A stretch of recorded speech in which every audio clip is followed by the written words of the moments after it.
A while ago, I bought these Fooker pedals to use my Marin San Quentin, and for a while, they worked fine. I had zero issues and no reason to complain. Now before you start wondering why I just didn't go with the Chester pedals, it's cause I just didn't want to at that time. After less than a year, I replaced these pedals with much larger stamp pedals, and these got donated to the parts bin. Eventually, I plan to use them on a future build coming up, but then I noticed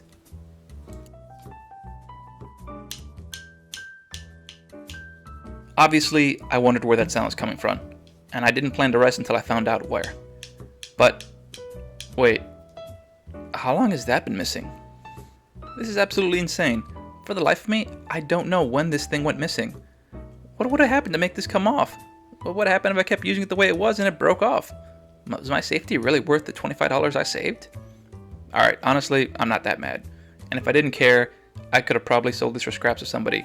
But since I feel it wouldn't be ethically right selling a potentially dangerous pedal, I find this a perfect opportunity to open these up and see what's inside. If I'm being honest, I'm actually more mad about the fact that I spent the extra $2 for the needle roller bearings, and I don't even know what that means. I'm just upset I bought something that I'm just gonna have to throw away. Especially when I think about the Chester pedals that I bought years ago are still currently being used on the Mongoose bike that I have, and they've been through way worse terrain, while these didn't even make it a full year. Now, I know on some level you really do get what you pay for, and I don't hate these pedals or the company that makes them. Maybe this was just some outlier. After all, it's on me to check my bike thoroughly before and after every ride, since you don't really know what's going to shake loose. Plus, I've bought Fooker pedals in the past, and they're still in one piece, so I won't say something as blunt as I'm never going to buy these again. After all, in my opinion, they work just as well as Chester pedals, which, by the way, Raceface does sell rebuild kits for. This just makes me a bit pickier about which parts I choose to save money on.